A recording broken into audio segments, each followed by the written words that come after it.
Continuamos pues con esta quinta edición del seminario. Vamos a escuchar ahora a investigadoras de la Universidad de Alicante y al final pues habrá turno para las preguntas. En primer lugar tenemos la suerte de contar con Carmen Martínez Martínez. Nos hablará de la ampliación del canon escolar de lecturas, microrrelatos de América Latina en el aula.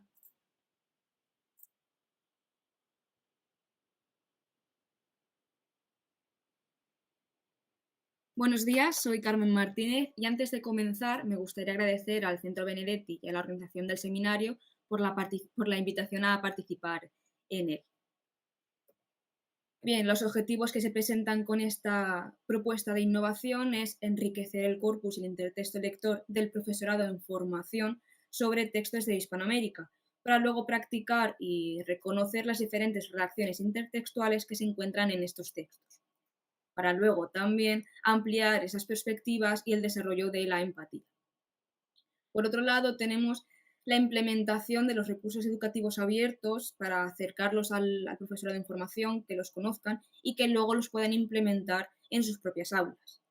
Para, por último, buscar las diferentes estrategias que puedan suplir esos vacíos curriculares que hay en los decretos con respecto a la literatura de América Latina, la literatura hispanoamericana.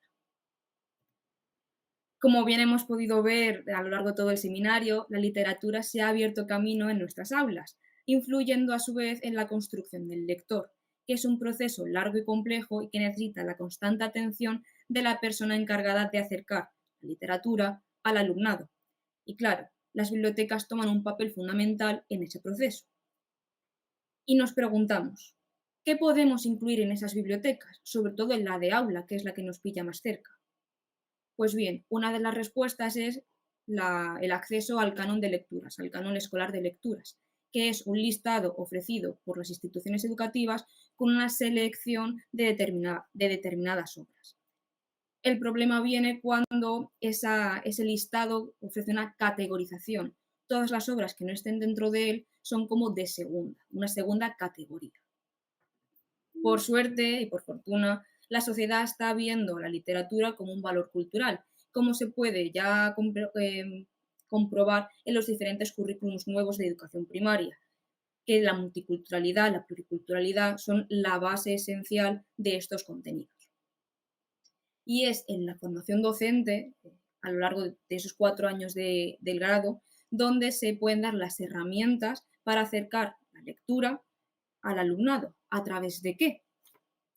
De los recursos educativos abiertos, que son materiales que podemos encontrar en Internet de acceso y distribución sencilla, que no necesitan el permiso expreso del autor para ser utilizados. Además, aparte de fomentar esa literatura, también desarrollamos y adquirimos la competencia digital y la mediática, muy de moda ahora últimamente. Dos de las bibliotecas en Internet en español más famosas son la Biblioteca Digital Ciudad Seva y la Biblioteca Virtual Miguel de Cervantes, cuya responsable es la Universidad de Alicante. De los recursos que podemos encontrar en estas dos bibliotecas, nos hemos centrado solamente en el microcuento, por su brevedad y concisión y por la familiaridad del formato, ya que el estudiantado conoce el formato a través de plataformas como Twitter, por la limitación de caracteres o similares.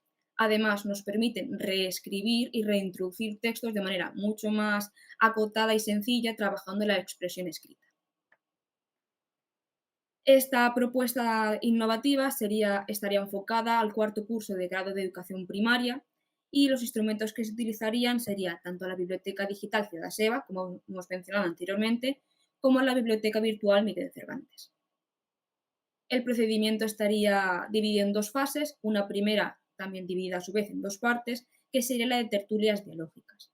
La primera parte sería la lectura de los microrrelatos seleccionados de las dos bibliotecas y una segunda es la puesta en común de las reflexiones, de las ideas, de las relaciones intertextuales que se hayan podido conocer o revelar de esos textos, con la técnica 1, 2, 4 y en formación de tertulia dialógica. Esto es un listado de las obras escogidas, que como ya pueden ver hay algunos easter eggs en los títulos. La segunda fase, la segunda parte, es en sí mismo una redacción de un microrrelato, copiando el formato.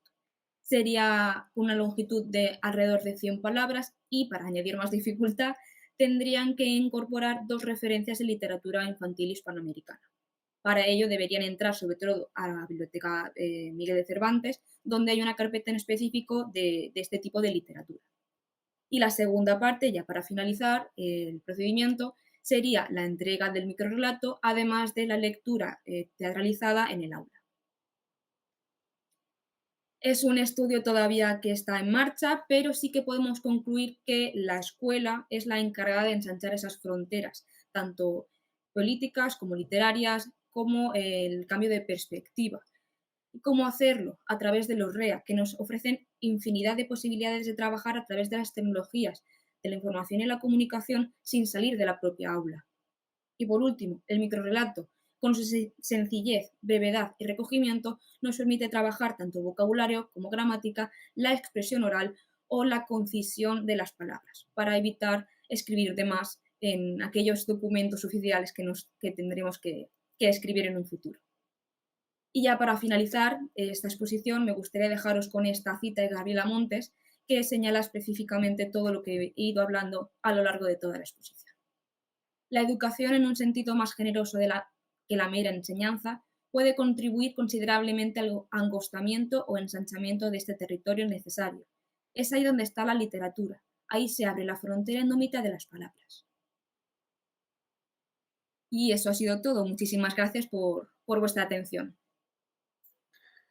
Gracias, Carmen, por ajustarte al tiempo, a pesar de las exposiciones pues, breves, ¿no? Luego habrá tiempo para las preguntas, para ese diálogo fructífero, acompañada Carmen por Mónica Ruiz, a continuación Elena Torres por Sebastián Miras. No me detendré en el profesorado del área de didáctica de la lengua y la literatura que acompaña estas investigaciones, sino que daré paso enseguida, ya digo, para luego las preguntas, podéis formularlas en el chat de YouTube, a Elena Torres Soler.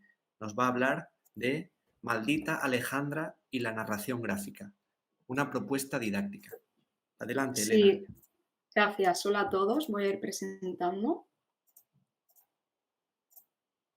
Vale. Confirmadme que se ve bien. Sí. Vale. En primer lugar, muchas gracias por permitirme participar en este quinto seminario. Y bueno, yo voy a hablaros un poco sobre mi trabajo final de máster titulado Maldita Alejandra y la narración gráfica, una propuesta didáctica que efectivamente se trata de una propuesta didáctica para acercar al alumnado de cuarto de la ESO a la figura de Alejandra Pizarnik a través de la novela gráfica de Ana Musell, Maldita Alejandra.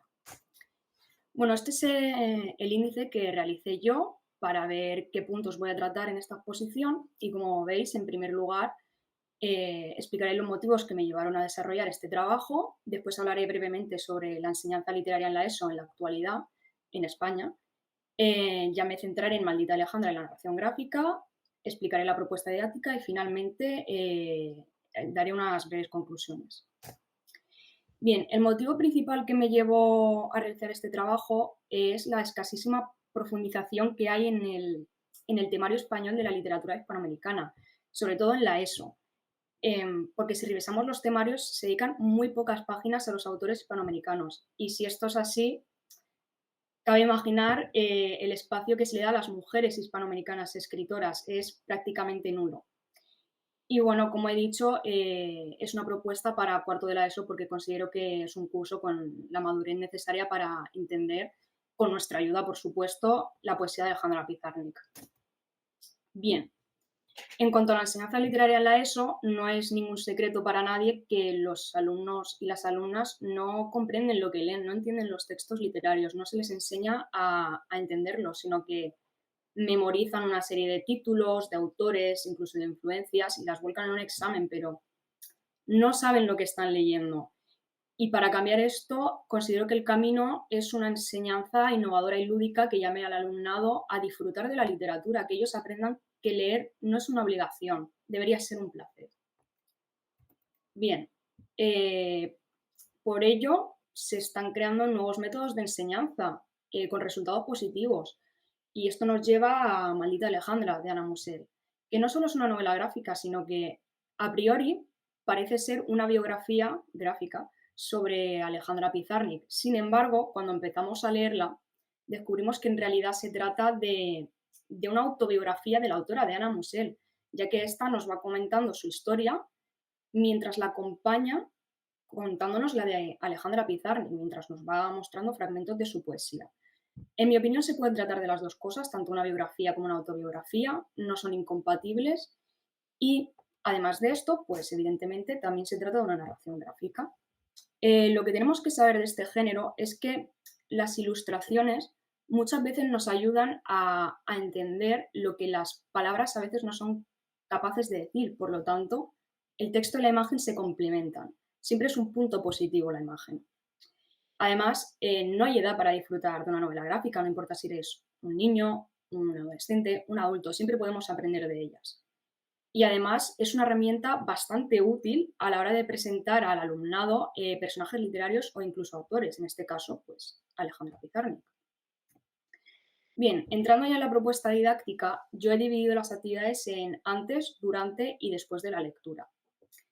Antes de empezar a leer, por supuesto, realizaríamos una pequeña introducción al alumnado, explicándoles con qué libro vamos a trabajar, qué materiales vamos a usar, cuántas sesiones vamos a realizar.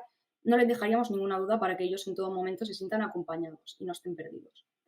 Después realizaríamos rápidamente un Kahoot con preguntas generales sobre la autora, como si saben qué género literario cultivaba, algo sobre su contexto histórico. Lo más probable es que no sepan nada de esto debido a lo que he dicho anteriormente, que las mujeres escritoras hispanoamericanas parece que no tienen cabida en los temarios de la ESO. Y bueno, iríamos solucionando y explicándoles las dudas que les fueran surgiendo durante este Kahoot. Finalmente, en esta primera parte, antes de la lectura, reproduciríamos la canción Pizarnik del rapero Res. Esta canción no nos habla de la autora, pero sí conserva ese tono oscuro y la temática que encontramos en su poesía. Y esto lo haremos para que el alumnado se vaya introduciendo en lo que van a ver a continuación. Bien, ya durante la lectura, cuando llevemos el libro lo suficientemente avanzado y hayamos leído algunos fragmentos juntos en clase, los alumnos deberán realizar mediante tablas una pequeña comparación entre Pizarnik y Mussel para ver en qué se asemejan, pero también en qué se diferencian las dos autoras, para que tengan ellos situados a los personajes. Bien, tras esto leeremos en clase una pequeña selección de los poemas de Pizarnik y esto será más fácil para el alumnado mientras van leyendo la novela gráfica, ya que tendrán situados los temas principales. Y bueno, esto sería durante la lectura. Pasamos a las actividades después de la lectura. Lo primero que yo propongo es realizar rápidamente un Mentimeter para crear un mapa conceptual con la idea general que se les ha quedado a los al alumnado sobre Alejandra Pizarnik y ver qué piensan. Y después, por grupos, tendrán que realizar una playlist con las canciones que ellos quieran meter, pero esas canciones deben contener el tono o la temática de Pizarnik, o simplemente que les recuerde X canción a un poema concreto. Yo, por ejemplo, en mi trabajo fin de máster, puse el ejemplo de Lana del Rey, ya que es una cantante bastante conocida y conserva ese tono oscuro que tiene Pizarnik. Además, habla mucho de la muerte en sus canciones. Finalmente, por grupos también, tendrán que realizar un collage literario. Tendrán total libertad para hacerlo. Pueden crearlo virtualmente con herramientas como Canva o Geniali o manualmente con cartulinas, con los materiales que ellos consideren.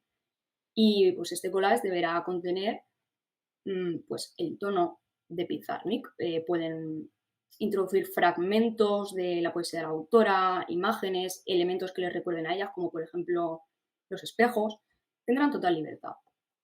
Bien, finalmente las conclusiones. Decir que mi intención con esta propuesta es efectivamente visibilizar a las mujeres escritoras, que los alumnos salgan de la ESO sabiendo autoras, que las conozcan y además apostar por un aprendizaje literario y lúdico que haga que el alumnado disfrute de lo que lea. Y bueno, esto sería mi mi trabajo fin de máster y hasta aquí mi intervención. Muchas gracias por escucharme. Gracias, Elena. Enhorabuena. Considero que Pizarnik puede ser muy atractiva, sin duda, para el alumnado. Luego habrá preguntas a través de YouTube. Ahora toca dar el paso a Ana Sellés Armendia, la primera vuelta al mundo de Magallanes y el Cano, perdón. Una propuesta multimodal e interdisciplinar para el aula de primaria. Adelante, Ana, te escuchamos.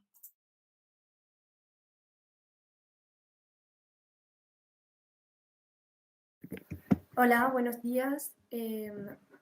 Voy a presentar mi propuesta didáctica de la primera vuelta al mundo de Magallanes y Elcano, una propuesta multimodal interdisciplinar para el aula de primaria. Este fue mi trabajo de final de grado que realicé con ayuda de mi tutora, Mónica Ruiz, que está aquí, muchas gracias, y voy a explicarla a continuación. En primer lugar, voy a explicar un poco la estructura de mi presentación. Voy a hacer una introducción y justificación sobre el tema, explicar brevemente el marco teórico y normativo de mi propuesta. A continuación seguiré con la propuesta didáctica que he elaborado, que se llama Magallanes y Elcano, Conquista en el aula, y terminaré con unas pequeñas conclusiones sobre tanto la propuesta como del marco teórico y normativo.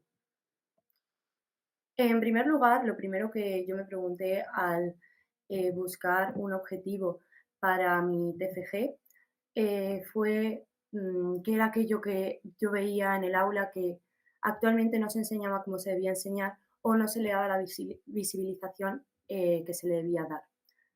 Por ello, los objetivos que me propongo para mi propuesta y para mi trabajo son, a través de un corpus multimodal de lecturas, dar visibilidad a la primera vuelta al mundo de Magallanes y Elcano, así como ampliar el imaginario cultural panhispánico y el canon de lecturas en el aula de primaria.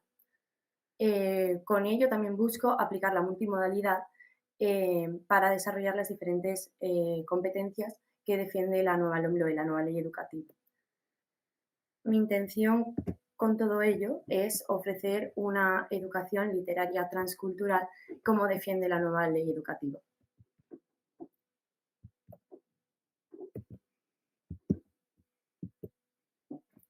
Bien, la educación transcultural y multimodal en la aula de primaria está apoyada por las leyes educativas, es decir, por la normativa actual, tanto a nivel nacional como a nivel de la Comunidad Valenciana.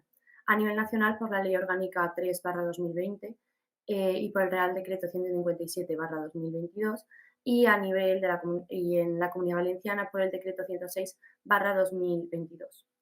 Esta educación literaria transcultural que defiende la nueva ley educativa también la apoyan diferentes autores defensores tanto de la literatura panhispánica y su presencia en el aula, como de la necesidad de ampliar el canon de lecturas en el aula para dar una visión transatlántica e intercultural de lo que podría ser tanto la literatura como la educación de las ciencias sociales, tanto de la historia como de la geografía, y la cultura del otro lado del océano. Entre ellos destaco que Fernández Cobo 2021 defiende una enseñanza pluralista transatlántica y Llorens Ruiz y Rovira 2022 la necesidad de esos nuevos imaginarios transnacionales que configuren un intertexto lector con el que se pueda desarrollar todas las competencias necesarias para para esta nueva sociedad en la que nos desarrollamos. Además, en cuanto a la educación literaria multimodal, también es defendida por autores como Jenkins y con las narrativas transmedia y con las constelaciones literarias multimodales de Landau. En esto también me he basado, ya que mi propuesta es una propuesta multimodal donde pretendo ofrecer una visión intercultural a través de diferentes lecturas, tanto visuales con imágenes, vídeos, viñetas de cómics etcétera, como otros recursos educativos como películas, libros de texto, etcétera. Y todo ello para desarrollar las competencias. Bueno, a continuación voy a explicar mi propuesta.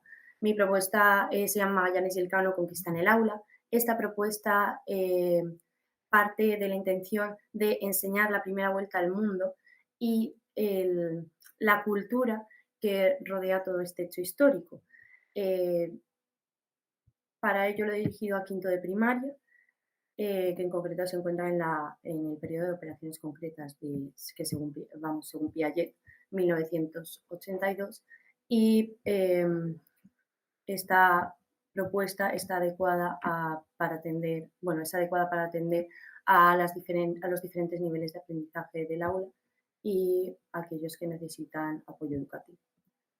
La metodología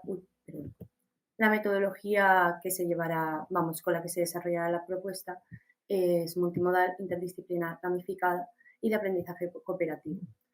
Los objetivos de la misma, a continuación solo voy a mencionar los más importantes, pero sería emplear los dispositivos digitales, conocer el hecho histórico de la primera vuelta al mundo, contrastar la información y valorarla, y hacer interferencias, comprender y producir textos orales y escritos y mejorar la educación literaria transcultural que tanto defiende la nueva LOMLOE. En primer lugar, me gustaría decir que todas mis sesiones están dirigidas y unidas en un eje vertebrador que sería la primera vuelta al mundo. Para ello se pretende que los alumnos se incorporen a esta primera vuelta al mundo con ayuda de los dos personajes protagonistas de la hazaña y a través de diferentes lecturas, tanto de vídeos como cartas, mapas, no solo únicamente las literarias, aunque estas también han sido utilizadas para mi propuesta.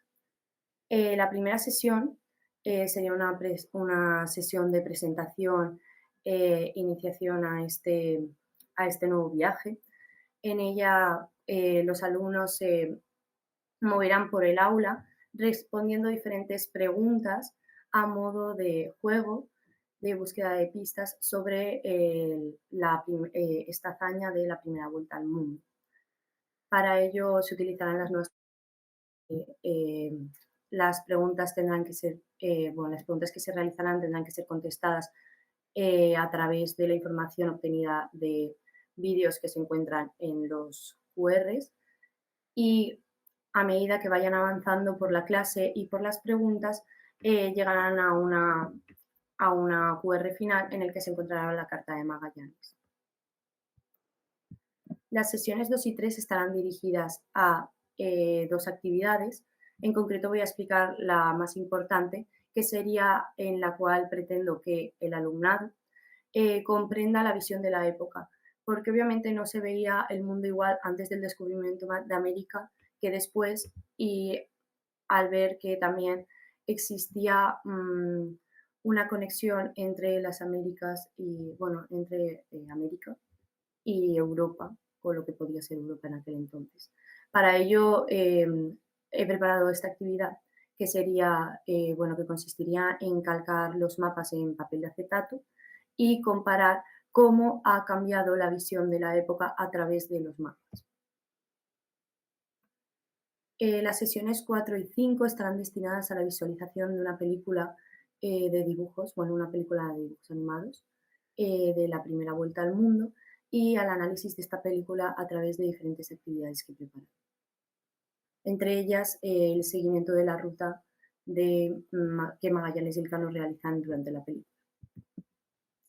La sesión 6 consistiría en jugar al juego de la oca, el tradicional juego de la oca, pero a través de este cómic que se llama Elcano, el mundo en las velas. Este cómic es un cómic súper inspirador y un recurso ideal para trabajar la primera vuelta al mundo en el aula, pero debido a que es a su amplitud, pues yo he decidido seleccionar las viñetas más importantes y que mi alumnado las pueda leer a través del avance de este juego. El juego básicamente consiste en avanzar por las casillas tirando un dado y en la casilla en la que se caiga se debe leer la viñeta y contestar a una pregunta que se encuentra en una carta sobre la viñeta. Si el alumno acierta, o alumno o alumna acierta, podrá quedarse en esa casilla y si no tendrá que retroceder una. Por último, como método de evaluación final y para integrar todos aquellos saberes que hayan ido adquiriendo nuestro alumnado, se les pedirá que por grupos preparen uno de los puestos de la feria. Esta feria consistirá, bueno, es la feria de la primera vuelta al mundo y consistirá en dar a conocer a toda la comunidad educativa todo aquello que se ha aprendido en clase en las últimas sesiones. De esta manera se pretende que el profesor, bueno, el docente o la docente sea guía del aprendizaje, pero permita al alumnado desarrollar y mostrar en qué es aquello en que más les ha llamado la atención y se lo puedan enseñar al resto de sus compañeros y a sus familias si es que desean acudir al evento. Bueno, por último, decir que la evaluación será continua y formativa. Cada sesión será evaluada y de manera que se puedan localizar los posibles errores y, a ser posible, cambiarlos para que no continúen. Y se realizará también una evaluación final con la ayuda de una rúbrica después de realizar la feria de la primera vuelta al mundo. Bueno, y por último me gustaría concluir con que es necesario ampliar el canon escolar de lecturas en el aula para ampliar, para ampliar los horizontes lectores y conseguir la educación de calidad y transcultural que apoya la LOMLOE. Con mi propuesta, a través de una metodología multimodal, pretendo también atender a la diversidad del alumnado y desarrollar las soft skills, que son aquellas competencias necesarias para, bueno, son aquellas como la creatividad, el espíritu crítico, la responsabilidad, todo aquello necesario para convertirse en personas que se puedan desarrollar en nuestra sociedad. Y finalmente, concluir con que con esta propuesta me encantaría, creo que el alumnado puede alcanzar una visión crítica y global, así como despertar el interés por la lectura y una actitud responsable y respetuosa con su entorno. Bueno, muchas gracias y si tienen alguna pregunta no duden en hacérmelo. Disculpen la brevedad con la que he explicado todo, ya que me quería ajustar al tiempo. Gracias. Qué didáctica. Ana, gracias. Contamos con 30 minutos más para 3 exposiciones. Luego habrá turno de preguntas para todas esas cuestiones que ya seguro pues nos están generando. Ahora tenemos la suerte de contar con Paulina del Collado. Nos va a hablar de lenguajes para contar el fin del mundo. Creación de un cortometraje desde un enfoque transmedia en el aula de lengua castellana y literatura. Te escuchamos, Paulina. Gracias, Nacho. Perdón por no saber poner títulos breves. Pero ya con eso, a ver, déjame compartir pantalla y te pediría que me confirmes si la ves. Es un PDF. ¿La ven? Confirmo. Perfecto. Ok, Muy bueno, bien. pues ya no repito el enorme título de mi trabajo de TFM. Agradecer, obviamente, la invitación a el Departamento de Innovación y Formación Didáctica, al Centro Benedetti. Es un gusto estar aquí y es un gusto estar en una mesa también con mis colegas, escuchando propuestas bastante interesantes que ya me empezaron a correr las ideas. En fin, bueno, voy a intentar ser muy rápida. Nacho, córtame, por favor, si me paso, porque siempre hablo, me voy hablando y me voy por las ramas, entonces espero no ocupar demasiado tiempo. Bueno, este es un itinerario muy sencillo, repito, por el tiempo que tenemos, pero quiero explicarles qué me trajo hasta aquí, porque creo que hablar de la motivación es súper importante. Entonces, ¿qué me trajo hasta aquí? Hablar un poco del alfabetismo transmedia, cómo lo entiendo y qué alcances pienso que puede tener dentro del panorama educativo. Luego, detenerme un poco sobre el relato que da, que es como el germen de toda esta situación de aprendizaje, que es un relato apocalíptico latinoamericano, en concreto mexicano. Y después platicarles un poquito de cómo diseñé mi situación de aprendizaje, que se llama El fin del mundo en 6 tiempos. Estos 6 tiempos coinciden más o menos, ya lo veremos, con las etapas de producción cinematográfica.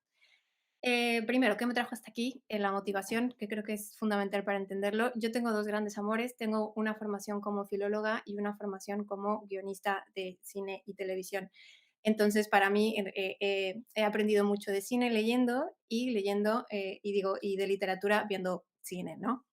Además, soy una acérrima defensora y una convencida de que la especie humana existe y da sentido a todo gracias a la narración. Entonces, yo creo firmemente que más que homo faber, somos homo fabulator o homo narrans. Para mí, me importa, le doy mucha importancia a estudiar el impacto de las historias, qué relatos, sobre todo hoy en día, qué relatos estamos consumiendo, qué relatos estamos produciendo y sobre todo qué impacto tienen. Recordemos, por ejemplo, que, ven, ya me estoy yendo por las ramas, pero que los discursos de odio surgen también de relatos y también con relatos se combaten. Entonces, esto en el aula puede tener mucho valor. Ay, perdón. Y bueno, desafortunadamente, aquí está, desafortunadamente, para entender el poder de la historia, de una historia que yo les digo, creo que la tipología narrativa organiza el pensamiento y la experiencia humana, nos ayuda, sí, está presente en la ficción, en las series de televisión, en un videojuego, en un cuento, pero también está presente en nuestro día a día. O sea, la tipología narrativa es eso también que nos permite, por ejemplo, diseñar un perfil en redes sociales. Decidimos qué vamos a contar sobre nosotros mismos a través de imágenes, a través de video, a través de texto, ¿no? También es multilenguaje. Entonces creo que la narración está en todos lados y desafortunadamente la institución educativa, me parece, llega tarde a esto y quien llega primero es desde luego el mercado. Entonces quiero hablar un poco sin ahondar demasiado porque además es un tema que afortunadamente se ha tocado mucho en el seminario y que me gustaría también como ver cómo se discute, es la narrativa transmedia, ¿no? El transmedia storytelling. Y solamente subrayar, que siempre me ha llamado mucho la atención, que su origen con Marsha Kinder en 1991, que es la primera que usa el concepto, me lo dijo José Rovira, yo no lo sabía, tiene un origen en el mercado en realidad. O sea, Marsha Kinder está hablando de una especie de dinámica en el que la industria hace un producto y ese producto que llega a un consumidor hace que el consumidor tenga la sensación de que participa en un mundo ficticio, ficcional. Por ejemplo, aparecen los Ewoks en el episodio 6, El regreso del Jedi, ¿no? Y entonces, pues vamos a hacer un peluche de Ewok. Vendo el peluche de Ewok y el niño al que le enseñamos a ser un consumidor de ese mundo siente que participa de ese mundo a través de la ficción, porque él está haciendo historias con su peluche de Ewok, ¿no? Por ejemplo. Tiempo después, obviamente con la evolución de las redes, de la tecnología, la emergencia de redes sociales, no tal como las conocemos hoy, pero blogs, foros, lo que sea, Henry Jenkins dice, bueno, el consumidor ha cambiado su relación con el medio de producción cultural y ya también participa de estas narrativas transmedias y ya también tiene el poder además de transformarlas, ¿no? Entonces Henry Jenkins, en La venganza del unicornio de origami, también caracteriza qué son las narrativas transmedia y este entorno digital, este clima digital se va complejizando hasta que Carlos Escolari dice, a ver, es una narración que se expande por medio de muchos lenguajes, por medio de muchos medios, ¿no? Y entonces vamos a ver cómo está transformando este cambio digital, cómo en realidad está teniendo un impacto social y está transformando hasta la manera en que nos relacionamos unos con otros. Es bastante interesante. Por supuesto, ejemplos prototípicos que ustedes ya conocen de narrativas transmedia que tienen una parte grande en el lenguaje audiovisual y que tienen representaciones en el cómic, en el podcast, en series, además del cine, etcétera, ¿no? Y a mí lo que me interesa en realidad es cómo nuestros jóvenes han transformado eso que era el transmedia storytelling desde el inicio. Porque si era una especie de lógica del mercado para crear consumidores, para darle al consumidor la sensación de que participaba en este mundo, los jóvenes de hecho anulan esta cosa del enriquecimiento, esta cosa de la lógica mercantil y se relacionan de otra manera, que es de lo que quiero hablar. ¿Por qué estoy hablando de esto? Pues porque me interesa sobre todo preguntarnos quiénes son nuestros estudiantes. Creo que para hacer mi trabajo de TFM, para mí era como fundamental preguntarme, bueno, ¿pero a quién le estamos dando clases? ¿No? ¿A quién estamos intentando acompañar en este proceso de formación que se supone que además les tiene que ayudar allá afuera en el mundo real? Entonces, gracias a la paciencia, que no lo dije, de Natalia Contreras de la Llave, que fue mi tutora de TFM, me dijo, pues busca qué quiere decir ser prosumidor. Y resulta que el prosumidor es un producer y un consumer. Están de los dos lados, ¿no? De esta cadena. Y nuestros estudiantes son creadores de contenidos. Nuestros estudiantes tienen nuevas experiencias de comunicación que son bidireccionales y activas, son parte de una cultura participativa y, por supuesto, viven una realidad híbrida. No es que como nosotros igual y lo concebimos, ¿no? Que llegan, se conectan a Twitch y entonces se suspende su vida. No, su vida también es lo que pasa en Twitch. Y lo que pasa en Twitch también tiene impacto sobre su vida física, ¿no? Sobre lo que nosotros diríamos como su vida real, que ya no existe esa frontera, ¿no? Sobre todo también es un entorno autodidacta, entonces están aprendiendo, solo que no están aprendiendo en la escuela, ¿no? Si una competencia es una habilidad, es un conocimiento y es una actitud, las competencias transmedia existen y las están desarrollando de una manera, digamos, en un entorno de educación no formal allá afuera, ¿no? Están siendo creativos, están produciendo, están intercambiando y sobre todo se están haciendo ellos, tal vez sin una guía, pero ellos se están haciendo una especie de criterios sobre aquello que les gusta o no les gusta consumir, que también es muy interesante. ¿Cómo se están comunicando? Pues en una especie de dinámica rizomática. No es jerárquica, es horizontal, es colaborativa, es abierta, es flexible, es multidireccional, es espontánea. Es muy, muy, muy abierta. No todos, también algo que dice Scolari que me parece importante subrayar, acabar con el mito del nativo digital. No todos tienen la misma competencia para el mismo lenguaje, para el mismo medio, pero justamente esta apertura también hace que muchos puedan colaborar dentro de un proyecto de distinta manera, que allá es donde vamos. Me voy a intentar ir súper rápido.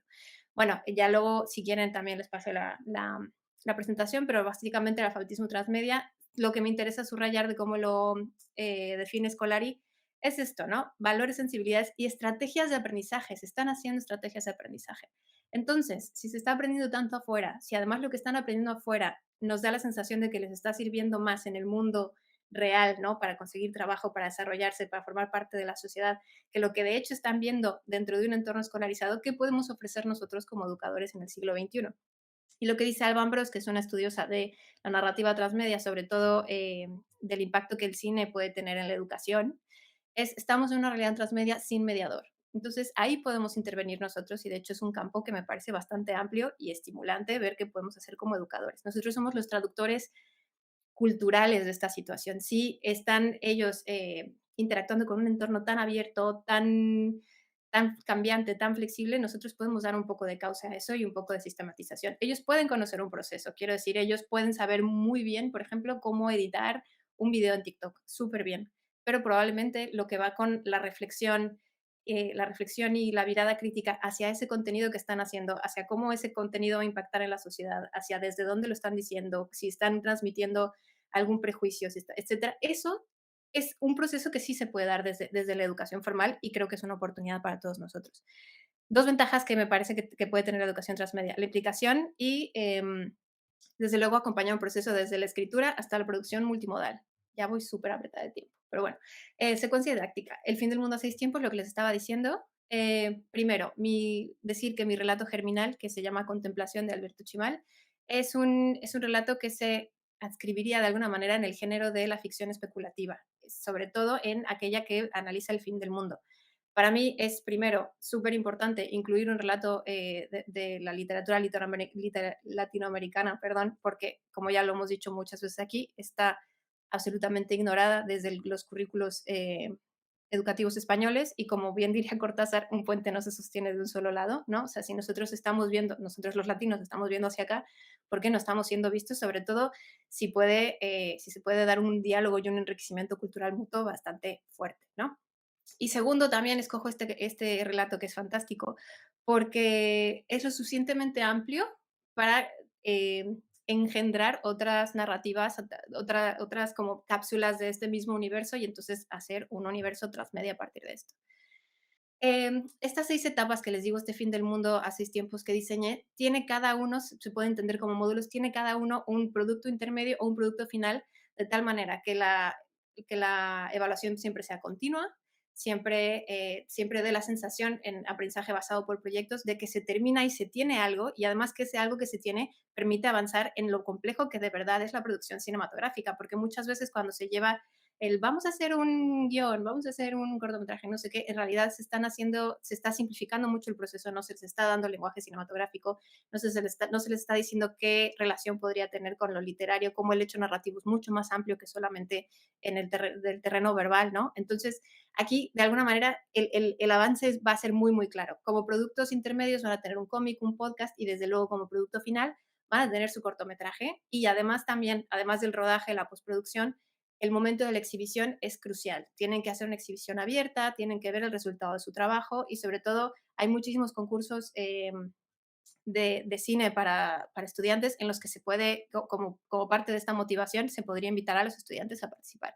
Y ya, para concluir, pues, ¿en qué me pone a pensar todo esto en el papel de nuestra asignatura hoy? O sea, me parece fundamental salir como del cerco de que lo narrativo solamente está en lo literario, abrir los ojos y ver que está en muchos más lugares, desautomatizar la manera en que consumen y producen contenidos audiovisuales, desde luego, y también contemplar la alfabetización audiovisual como algo que debería ser integral en el currículo, no como algo que es complementario. No es, estamos viendo la Segunda Guerra Mundial, estamos viendo el Holocausto y les pongo a ver una peli de Ana Frank. No sé.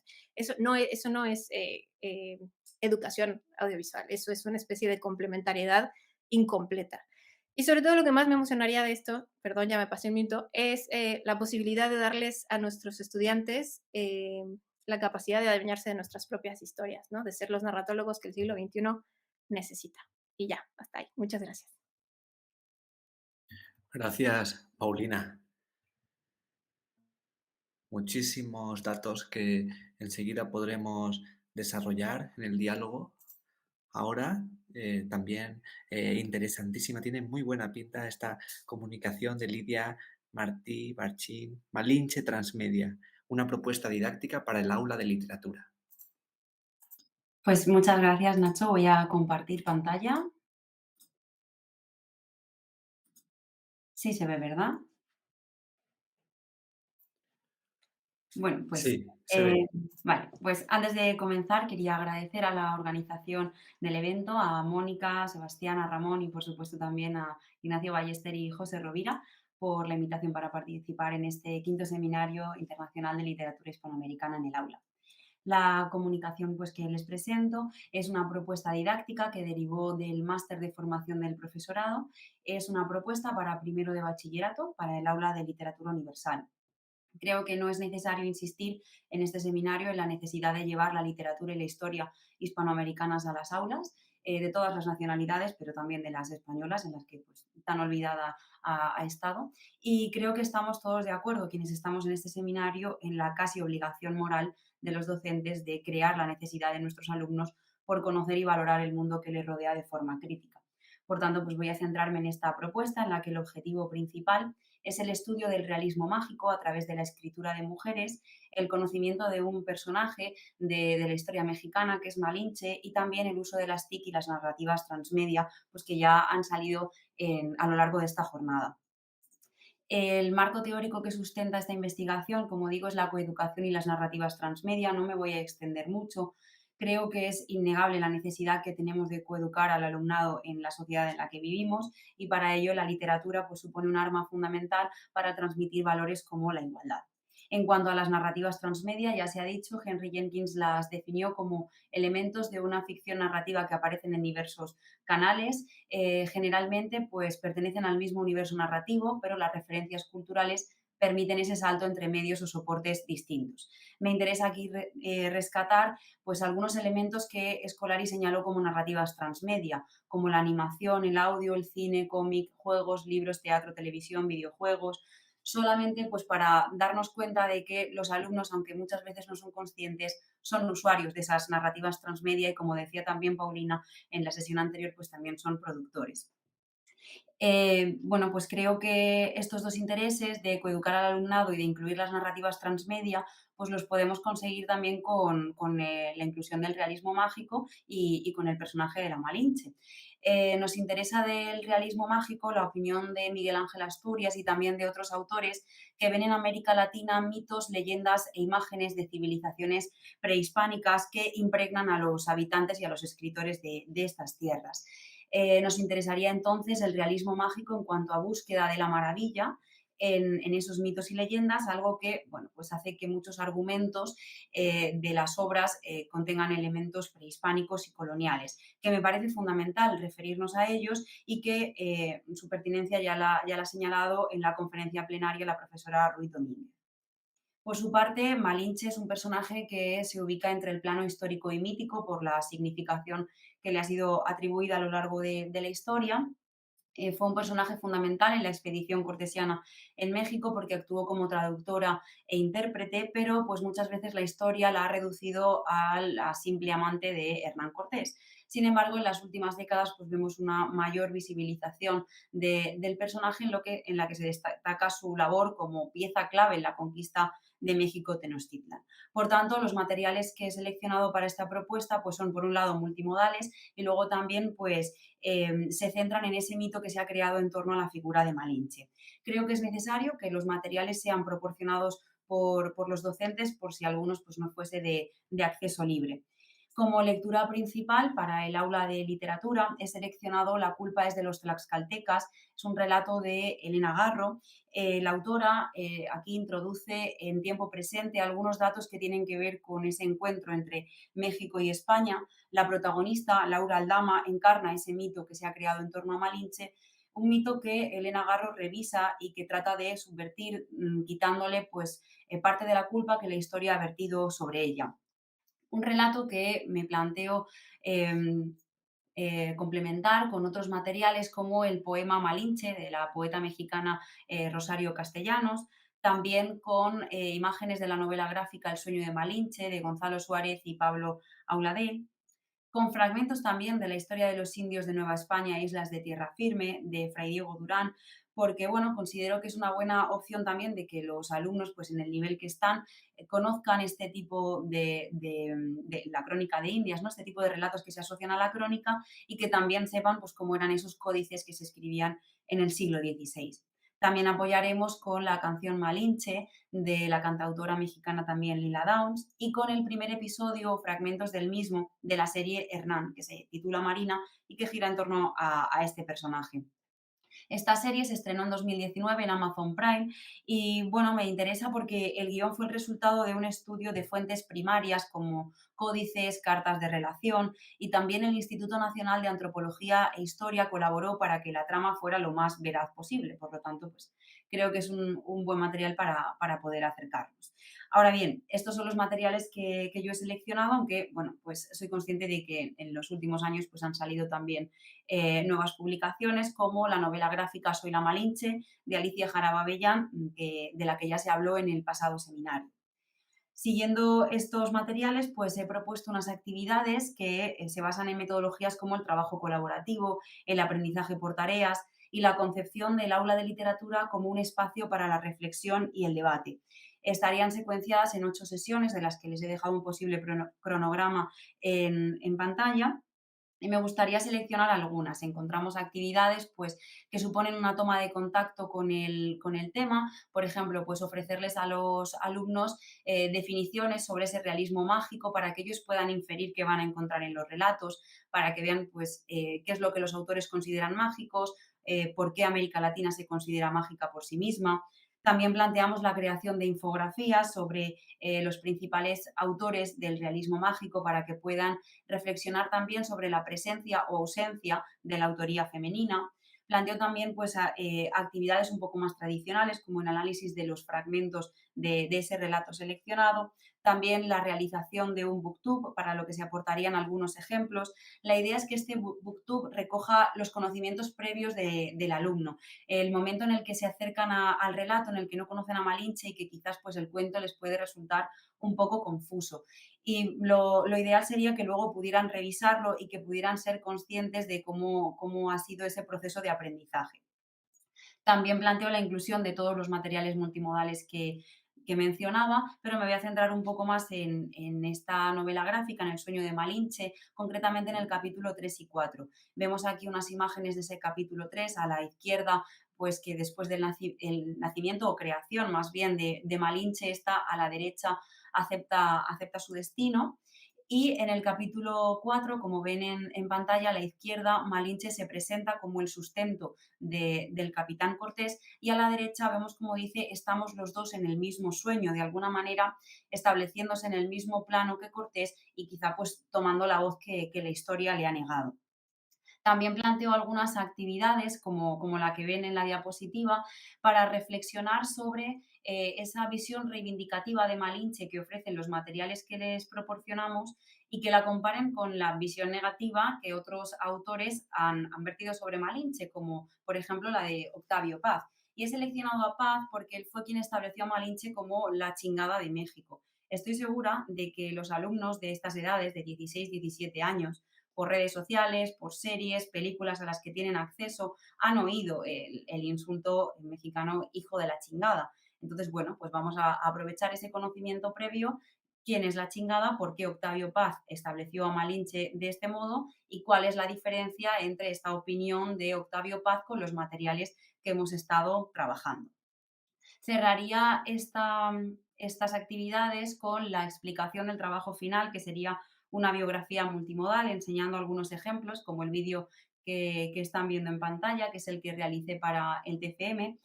Y aquí lo que me planteo es que los alumnos se enfrenten a la información que van a encontrar en la red para que sepan recolectarla y seleccionarla de manera adecuada, siempre contando con la ayuda y con los consejos del docente. Y al final, pues esto también les ayudaría a mejorar esa competencia digital.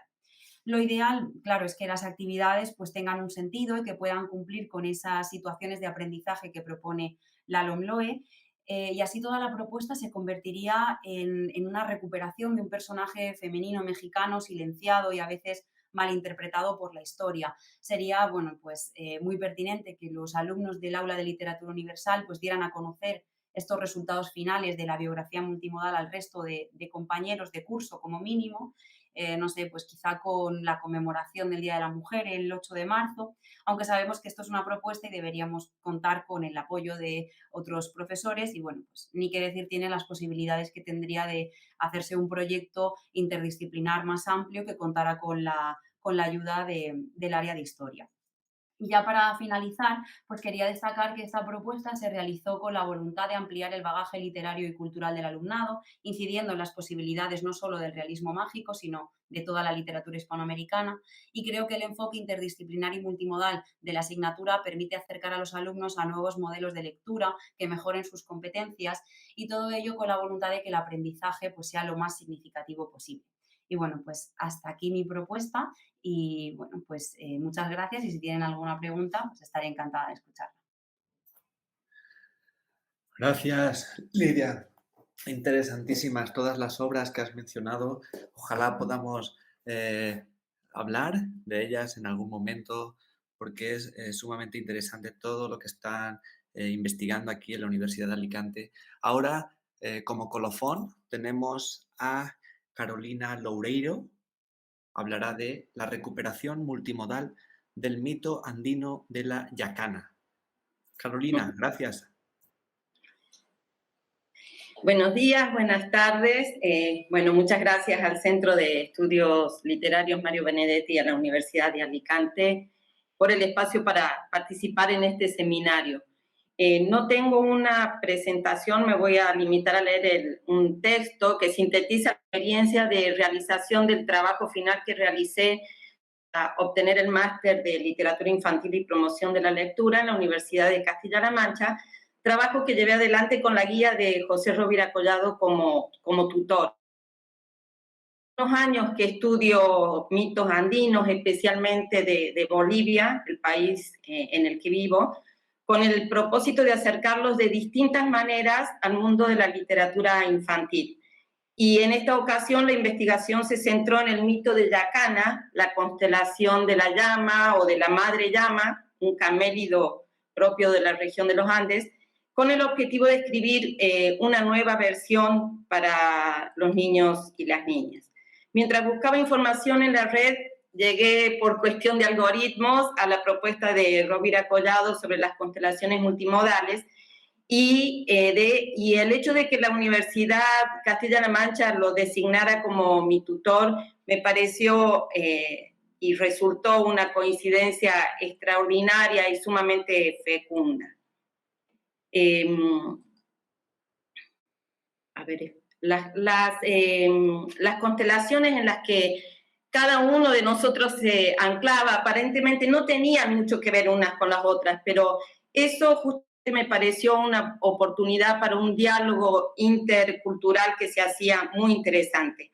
Por un lado, yo investigaba sobre los mitos y cosmovisiones en torno a las constelaciones oscuras o las constelaciones de sombras de la cultura andina, es decir, constelaciones negras formadas por el polvo interestelar que se encuentra entre las estrellas.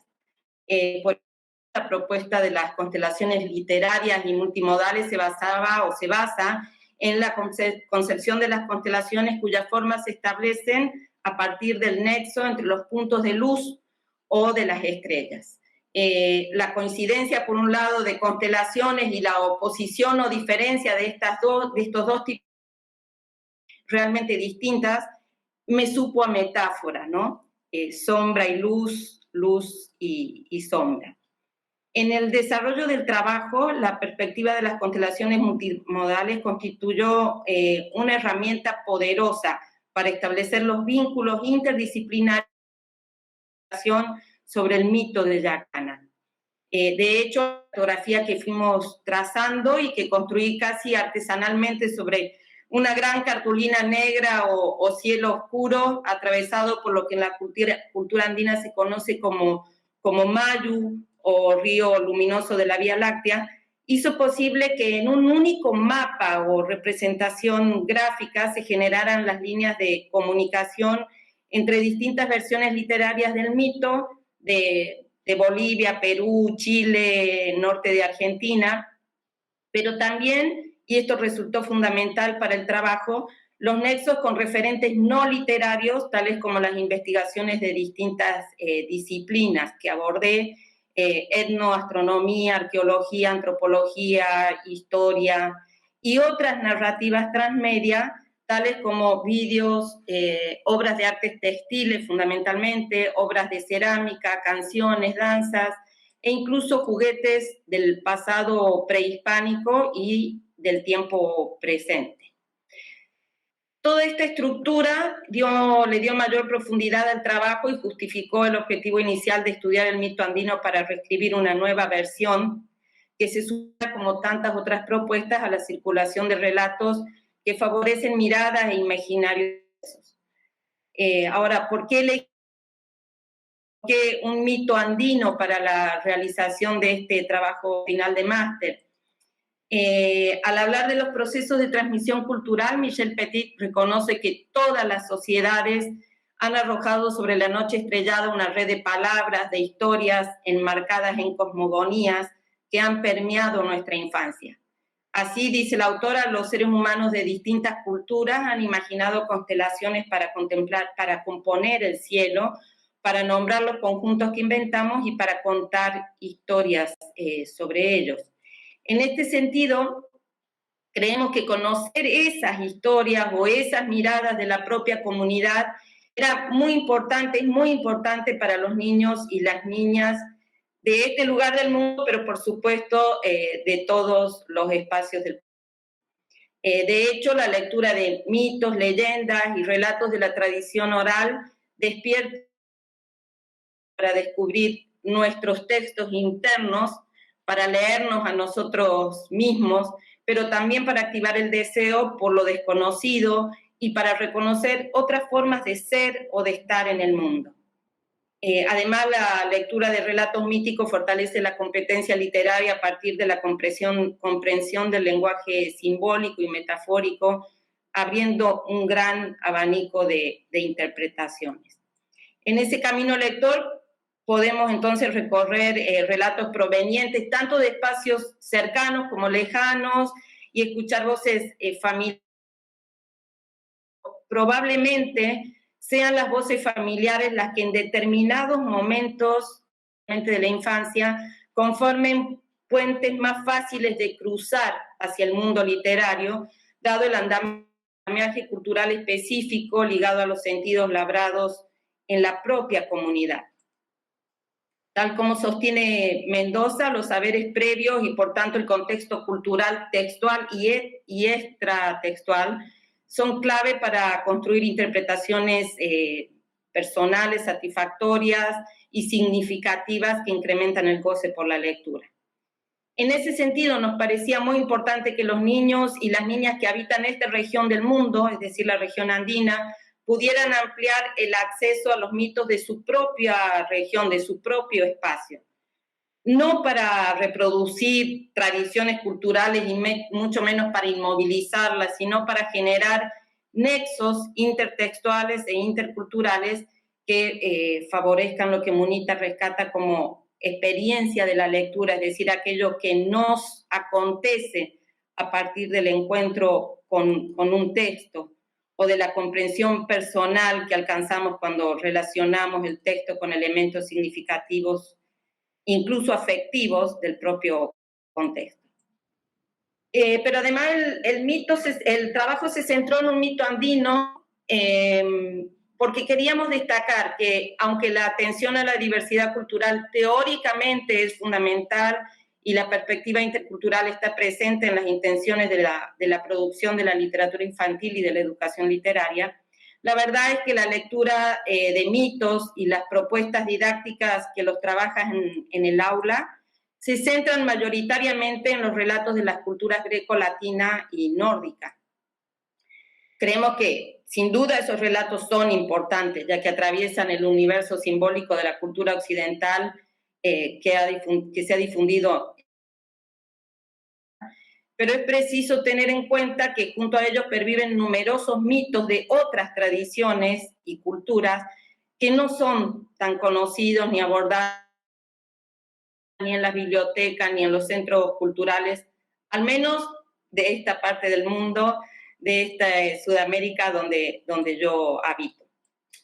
En este sentido, pensamos que en el campo de la literatura infantil se pueden generar oportunidades para hacer circular mitos, leyendas, cuentos que amplíen la base de lectura, desde la que se promueva el juego intertextual e intercultural y se propicie la construcción de espacios simbólicos que no estén solamente a la cultura occidental.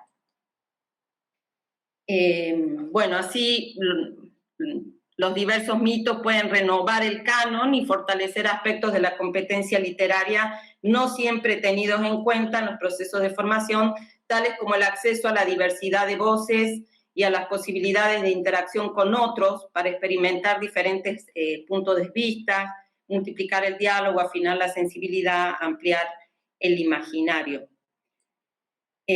Finalmente quiero destacar que concretamente en esta investigación el abordaje desde las no solo permitió profundizar la mirada sobre una constelación propia de este espacio, una constelación de sombras, a partir de la relación entre las múltiples disciplinas que analizaban el mito, sino que dio posibilidades para representaciones gráficas novedosas, como por ejemplo la realización de textiles para ilustrar el relato que se produjo, el nuevo relato que se produjo.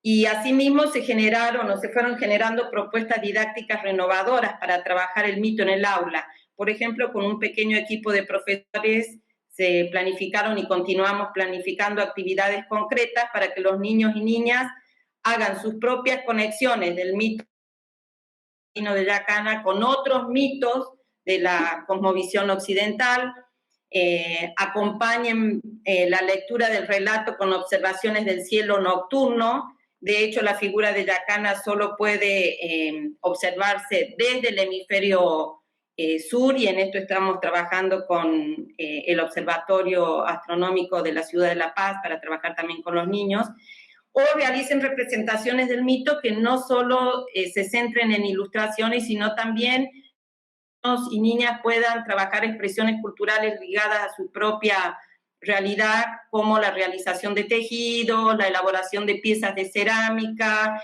la recuperación de ciertas danzas, la elaboración de juguetes.